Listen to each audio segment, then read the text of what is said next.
저희 주 하나님 말씀은 창세기 16장 7절부터 16절까지 말씀입니다. 구약성경 19페이지에 있습니다.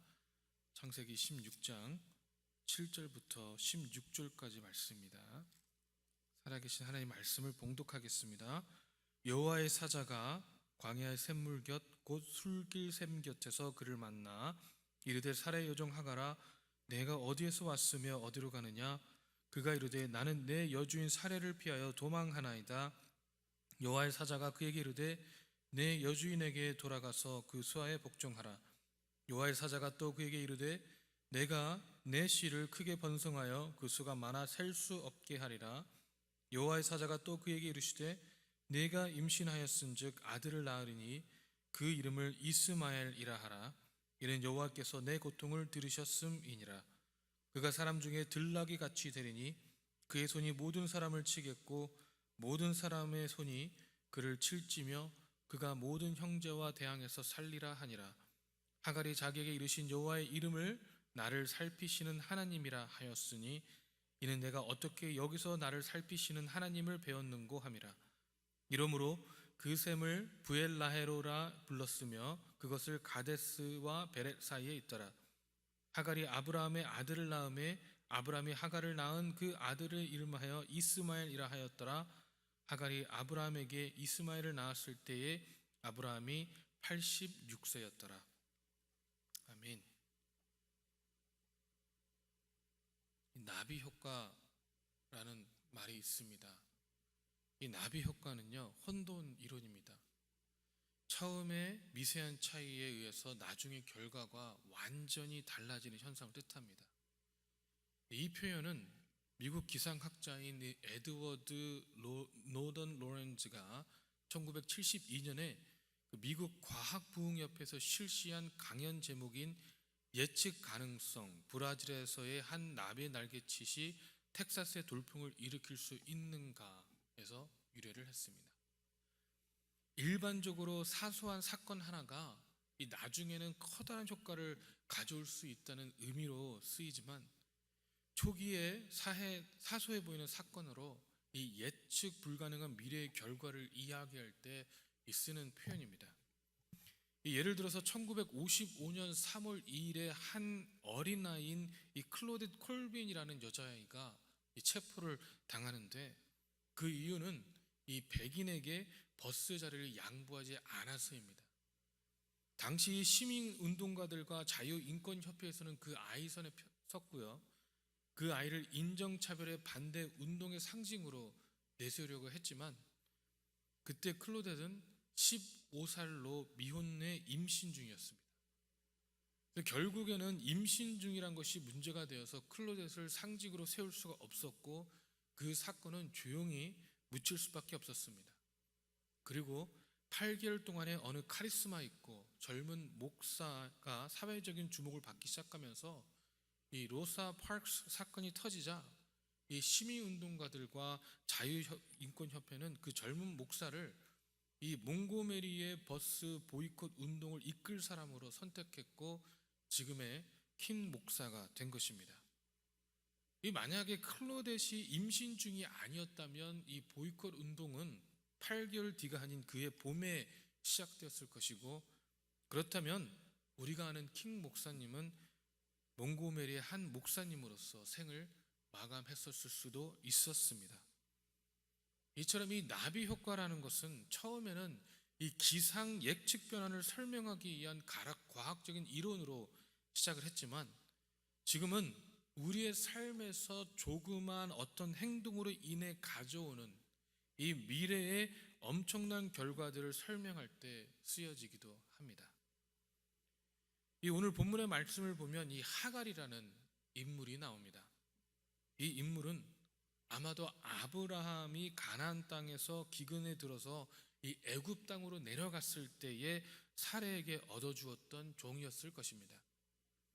그런데 이 종은 이 성경의 역사에서 전혀 존재감이 없는 인물이었지만 이 사레가 본인의 후사가 없는 두려움과 죄책감 그리고 조바심에 의해서 하나님께서 행하실 것을 온전하게 바라보지 못하고 본인의 여종인 하갈을 그 시대의 관습과 시대적인 습관을 쫓아서 아브라함에게 첩으로 줌으로써 이 애굽이라는 나라의 존재감이 없는 종으로 살던 이 여인은 이제 당당히 아브라함에게 후손을 남겨주는 여인으로 등록이 되었습니다. 이 갈라디아서 4장 22절부터 25절에 기록된 바 아브라함에게 두 아들이 있으니 하나는 여종에게서 하나는 자유 있는 여자에게서 낳다 하였으며 여종에게서는 육체를 따라 낳고 자유 있는 여자에게서는 약속으로 말미암았느니라. 이것은 비유니 이 여자들은 두 언약이라. 한 해는 신의 산으로부터 종을 낳은 자니 곧 하갈이라.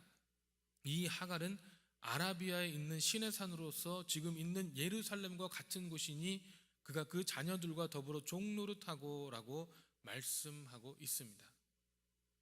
그런데 문제는 이 사례가 본인이 가지고 있는 두려움과 죄책감에서 어떻게 보면 그 시대는 당연시 여겨지는 이 행동으로 엄청난 결과들을 초래하게 되었다는 것입니다. 먼저 당장의 미래에 임신한 하갈이 사례를 무시하게 되었습니다. 아브라함이 하갈을 첩으로 삼아 후손을 봄으로써 본인의 가장 큰 근심거리를 제거하려고 했으나 오히려 잉태함으로 아브라함의 가정에 미움과 불화가 생기고 평화가 깨어져 버리게 되었습니다. 그뿐만이 아닙니다. 아브라함의 두 아내 갈등이 고조되자 이 사례는 하갈을 핍박하게 되고 그 핍박을 견디지 못한 하갈은 결국에 애굽을 향해 도망을 하게 됩니다. 아브라함의 자식을 잉태하고도 아브라함의 본초인 사례에게 학대를 받아 몸과 마음이 완전히 피폐해져 도망가는 하갈을 하나님께서는 광야의 샘 곁 곧 술길 샘물 곁에서 만나주시지만 하시는 말씀은 여주인에 돌아가서 복종을 하라는 것이었습니다. 그리고 정말 놀라우신 하나님께서 복종을 하면 내 고통을 들었으니까 아들을 낳을 건데 자손이 크게 번성하여 그 수가 많아 셀 수 없게 하리라고 말씀하십니다. 비록 하갈이 낳은 아들은 하나님의 언약의 아들이 아니고 하나님의 언약의 백성이 아니고 인간의 수고와 인간의 발상으로 그 시대의 간습에 따라 죄악 가운데 육체를 따라 난 자식이지만 그럼에도 불구하고 하나님께서는 여전히 그 아들의 자손들을 크게 번성하여 그 수가 많아 셀 수 없게 하시겠다는 것입니다. 우리가 불순종했지만 여전히 우리 주님은 우리 주님의 신실하심 그대로 아브라함의 자손이 하늘을 우러러 뭇별들만큼 셀 수 없는 자손을 주시겠다는 언약의 말씀을 그대로 성취하시겠다는 것입니다. 왜냐하면 하나님의 특성은 그분의 약속을 신실하게 지키시는 분이기 때문에 그렇습니다. 하나님은요 절대 허투루 말씀하시는 분이 아니십니다. 그 어떤 상황에서도 절대적으로 그분의 모양과 그분의 영광을 드러내시는 하나님이십니다. 할렐루야. 그런데 여러분, 우리가 오늘 정말 주셔야 될 말씀은 이 12절의 말씀입니다. 12절을 보니 그 사람 중에 들나귀 같이 되리니 그의 손이 모든 사람을 치겠고 모든 사람의 손이 그를 칠지며 그가 모든 형제와 대항해서 살리라 하리라. 아멘 이라고 말씀하고 있습니다. 이게 얼마나 무서운 말씀입니까? 여러분, 이 말씀은요 축복의 말씀이 아닙니다. 분명히 하나님께서는 아브라함으로 하여금 큰 민족을 이루겠다고 말씀하셨습니다. 그리고 그 어떠한 상황에서도 비록 하나님의 방법을 가리지 못하고 인간적인 방법과 하나님의 말씀에서 멀어진 상황에서도 하나님께서는 본인의 신실함과 영광을 드러내 계시지만 그 죄악의 결과는 절대로 간과하지 않겠다는 말씀 아닙니까? 이 욥기 11장 11절과 12절 말씀에 하나님은 허망한 사람을 아시나니 악한 일은 상관치 아니시듯 하나 다 보시느니라. 허망한 사람은 지각이 없나니 그 출생함이 들나귀 새끼 같으니라. 아멘이라고 말씀하십니다. 오늘의 본문의 말씀 12절에 이스마엘의 자손들은 들락이 같겠다고 말씀하시고, 이 욥기 11장에서는 허망한 사랑의 출생왕이 그 들락이 새끼 같겠다고 말씀하시는데, 이게 무슨 말씀입니까? 결국에 이스마엘의 자손들은 허망한 사람이 되겠다고 말씀하고 있는 것이 아닙니까? 그리고 그 허망한 사람들은 지각이 없고, 그 사람들을 우리 주님께서 아시고 그들의 죄악을 일일이 다 보신다는 것입니다. 그들은 잔인하고 다룰 수 없고 길들일 수 없는 들나귀가 될 것이고, 가장 미천한 자들이 될 것이라는 것입니다. 여러분, 이 이스마엘의 후손이 누굽니까? 바로 무슬림들로서 여러 시대에 걸쳐 하나님의 자녀들의 적이요 괴롭히는 자들이 아닙니까? 이들은 예나 지금이나 한결같이 하나님의 자녀들을 압박하고 이 교회의 발전을 지속적으로 공격한 무리가 바로 이스라엘의 자손들이 아닙니까? 전에 어떤 분이 이런 말씀을 하시는 걸 봤습니다. 비행기를 타고 어디를 가고 있는데 옆에 사람이 기도를 하고 있더래요. 그래서 물어봤답니다. 무엇을 위해 기도했느냐? 그랬더니 이 사람이 이슬람이었는데, 기도해서 이슬람이었는데, 그 나라에 있는 모든 선교사들의 자녀들이 다 망하기를 기도했다고 그렇게 얘기하는 걸 봤습니다.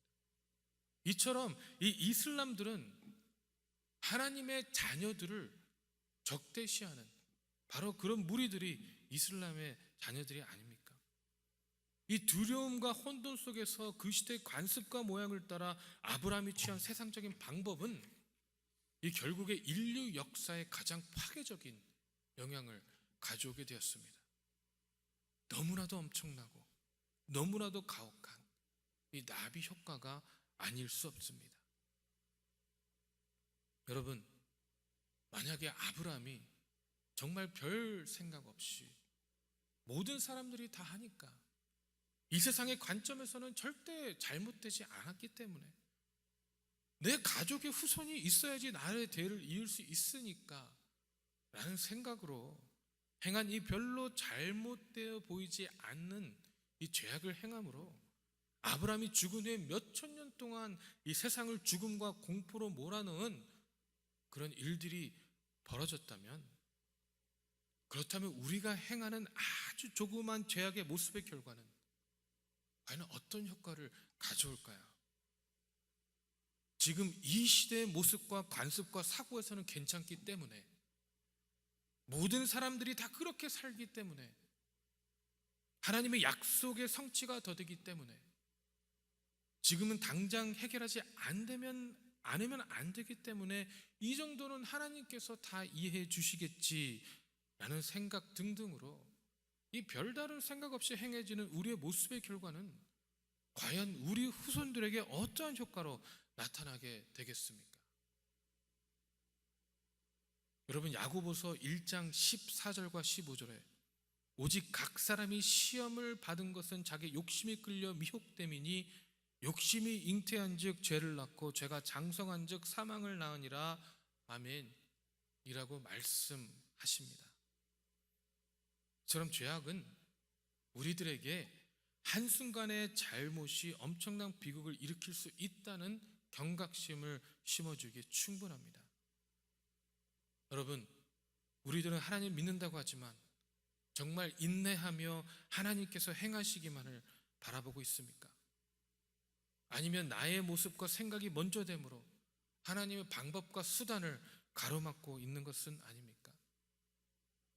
여러분, 우리 이 시간에는 하나님께 회개하며 하나님만을 의지하기를 작정하는 저 여러분 되기를 주님의 이름으로 축원합니다.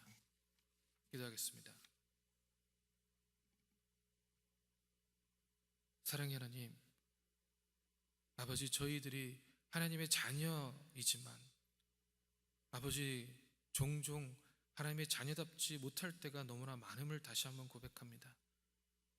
우리가 예수님을 바라보고 주님만이 행할 것을 기대하며 믿음으로 기다려야 되지만, 아버지, 때로는 우리의 조바심, 우리의 두려움 때문에 우리가 하나님의 생각과 하나님의 방법을 가리게 됨을 다시 한번 고백합니다.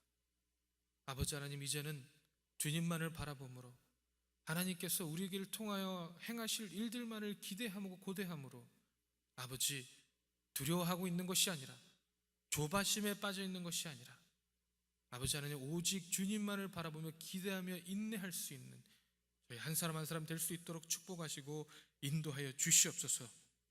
아버지, 우리의 분명한 기도 제목들이 있습니다. 우리가 분명히 하나님께 놓고 기도하는 것들이 있습니다. 하나님께서 우리에게 주신 언약의 말씀들이 있습니다. 아버지, 때로는 그 언약의 말씀들, 아버지 우리의 기도의 제목들이 더디게 오는 것처럼 느껴질지라도 아버지 이미 예비하신 주님을 바라보며 여호와 일에 이미 준비하신 주님을 바라보며 이미 계획하신 주님만을 바라보며 나아갈 수 있도록 축복하시고 인도하여 주시옵소서.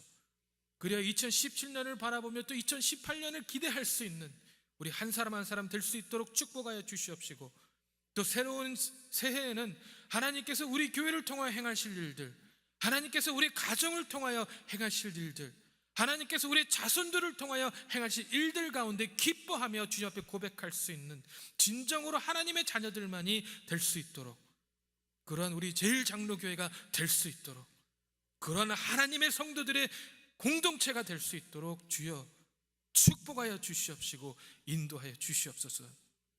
아버지 감사드리며 살아계신 예수 그리스도 이름으로 기도했습니다. 아멘. 하늘에 계신 우리 아버지여, 이름이 거룩히 여김을 받으시오며 나라의 맙시며 뜻이 하늘에서 이루어진 것 같이 땅에서도 이루어지리다. 오늘날 우리에게 일용할 양식을 주옵시고 우리가 우리에게 죄진 자를 사해 준 것 같이 우리 죄를 사해 주옵시고 우리를 시험에 들지 말게 하옵시며 다만 악에서 구하옵소서. 대개 나라와 권세와 영광이 아버지께 영원히 있사옵나이다. 아멘.